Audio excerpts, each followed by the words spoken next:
Dünənin kölgəydi, bugünün bir iz. Dərdimi gizlətmərəm içimdə bir dəniz. Hər dalğa bir sınaq, hər sınaq bir dərs. Yaşayır insan amma keçmişindən tərs. Yollarım qarışıq amma addımlarım düz. Gülüşüm yorğun olsa da içimdə ot köz. Köksümdə söz qırığı, beynimdə həqiqət. Hər kəsin bir maskası, hamı bədniyyət. Gəl ay gecə üzünə nur dayan anlar tək.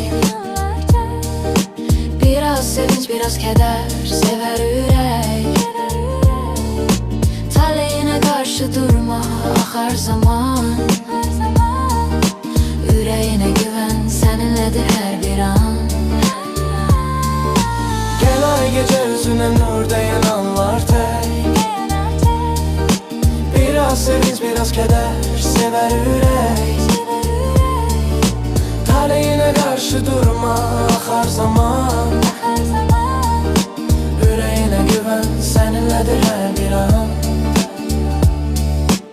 Sükutta danışar, bəzən səslərdən iti. Tənha yollar öyrədər insana öz resmini. Gecələr soruşar, axı niyə qaçırsan? Həqiqət axtarıb yolunu azırsan. Hər səhvimi qucaqlayıb sevirəm. Sındığım yerdən doğularam bilirəm. Gül kimi dağılsam da toplanar yolum. Hər düşdüyüm yerdən yenidən dolum.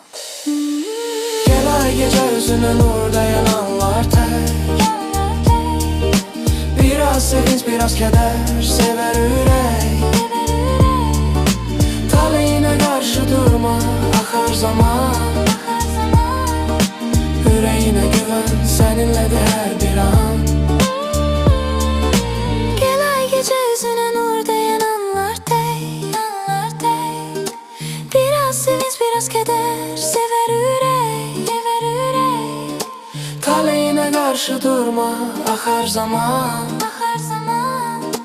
Yüreğine güven, seninledir her bir an. Gel ay gece yüzüne nur dayan anlar tek. Biraz sevinç, biraz keder,